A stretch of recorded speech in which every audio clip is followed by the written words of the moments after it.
Hello everybody, my name is Maha Adel Shaheen. I am a professor of dermatology and venereology at Ain Shams Medical School. This recorded presentation is intended to provide a basic introduction to dermatology. By the end of this lecture, you should be able to approach dermatologic disease with an understanding of basic skin structure and microanatomy, gain familiarity with skin functions, learn how to describe skin lesions, utilize the appropriate terms to describe morphology, know the basic principles of topical therapy. You should also be able to use this knowledge to build upon for a more in-depth details in the face-to-face session, face-to-face presentation. In this lecture, a brief account will be given on the structure and function of the skin, dermatologic diagnosis, morphology of skin lesions, and the basic principles of topical therapy. The skin is composed of three layers: the epidermis, the dermis, and the subcutaneous fat, in addition to the presence of adnexal structures, which include hair follicles, nails, sebaceous, and sweat glands. The epidermis is the topmost layer and consists primarily of keratinocytes. The dermis lies below the epidermis and consists primarily of fibroblasts, collagen, and elastic fibers. Below the dermis lies fat, also called or known as subcutis, panniculus, or hypodermis. The epidermis is a stratified squamous epithelium composed mainly of keratinocytes, which make up the majority of cells. Keratinocytes are held together by molecular structures that look like spines. They are called desmosomes, and they are primarily visible in the spinous layer. It is avascular, and its main blood supply is through the dermis. Keratinization is the process whereby keratinocytes differentiate or become mature as they move upwards through the layers of the epidermis. This cycle is estimated to take around 4.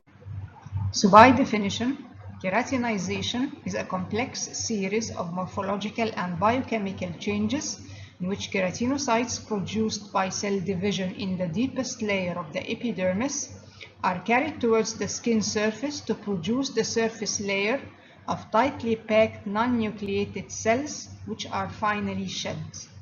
Epidermal thickness is regulated by the balance between basal cell proliferation and surface cell shedding, which is known as desquamation. Examples of skin conditions related to disorders of keratinization will be further discussed in the face-to-face presentation. We will review the layers of the epidermis from bottom up, since that is the order in which the epidermal cells mature. The basal cell layer is a single layer of columnar cells. It's the source of epidermal stem cells, and melanocytes are distributed along the basal cell layer. The spinous cell layer, or the prickle cell layer, has a spiny appearance due to the presence of desmosomal junctions. Langerhans cells are scattered throughout this layer. The granular cell layer is composed of 2 to 3 rows of flattened cells, contains basophilic keratohyaline granules, lipids produced by cells in this layer and secreted into the extracellular space between keratinocytes forms a barrier that keeps water in the skin. The horny layer, the uppermost layer, composed of flattened keratinized cells, devoid of nuclei and cytoplasmic organelles, together with intercellular lipids, they form an effective epidermal barrier. 3 dendritic cells or branched cells are present in between the keratinocytes. Those are the melanocytes, Langerhans cells, and the Merkel cells. Melanocytes are responsible for skin color. Langerhans cells are responsible for recognition and processing of antigen. They play an important role in delayed type hypersensitivity, and Merkel cells, which have a sensory function. The dermis, the thickness varies between 0.3 millimeters to 3 millimeters according to the site.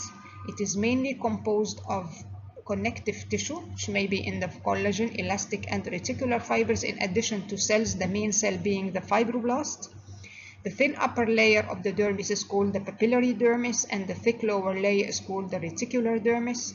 The dermis provides a flexible but tough support structure for blood and lymph vessels, nerves, and annexal structures. Skin appendages are structures which develop from the skin proper. They include the sweat glands, which may be eccrine or apocrine glands, sebaceous glands, hair follicles, and nails. The dermo-epidermal junction is the junction between the epidermis and the dermis. It is composed of a true membrane. This true membrane is composed of 3 layers. Hemidesmosomes attach basal keratinocytes to the epidermal side of the membrane, while anchoring filaments connect the hemidesmosomes to the dermis.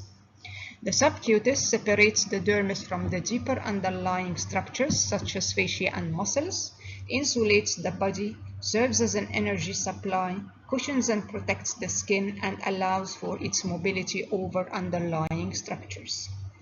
The skin functions as a barrier, has an immunologic function, temperature regulation, photoprotection, vitamin D synthesis, sensation, injury repair, appearance, and quality of life. Examples of skin conditions related to disorders of skin function will be further discussed in the face-to-face session. Dermatologic diagnosis.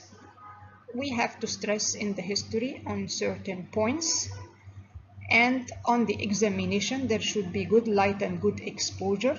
We should stress on the distribution, configuration, symmetry, and morphology of the individual lesions. Skin lesions are either primary lesions or secondary lesions.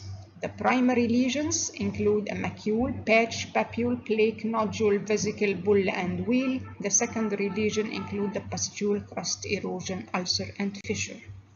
A macule is just the change of skin color, which is less than 1 centimeter in diameter. A patch consists of confluent macules. That's a macule which is more than 1 centimeter in diameter. A papule is a circumscribed solid elevation which is less than 1 centimeter in diameter. Confluent papules are called plaques. A nodule is a circumscribed solid elevation more than 1 centimeter. It is caused by proliferation of cells in the mid and deep dermis. Large nodule is referred to as a tumor.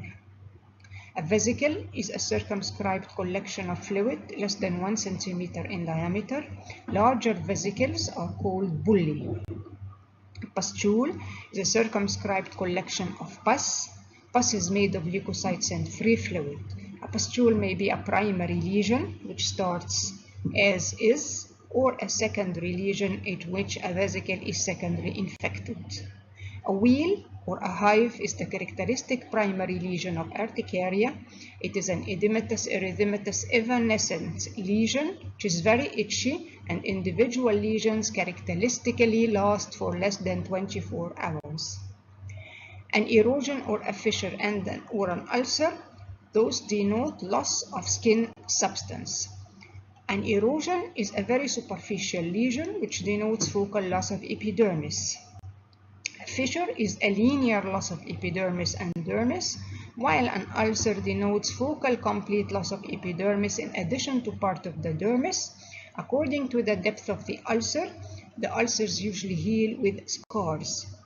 A crust denotes deroid secretions or exudate. Other dermatological descriptors include lichenification, which denotes thick hyperpigmented skin with exaggerated skin markings caused by prolonged repeated irritation. Comedones, which are the primary lesions of acne. Target or iris lesions, which are circular erythematous lesions with a central vesicle or papule, and those are the hallmark of erythema. Topical therapy plays an important role in dermatologic treatment.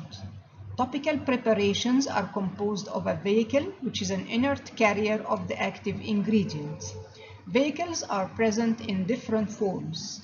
A vehicle may be in the form of a liquid, which may be solution, lotion, or tincture, a cream, an ointment, a powder, or a gel. Please be ready with any questions in the face-to-face session. Thank you.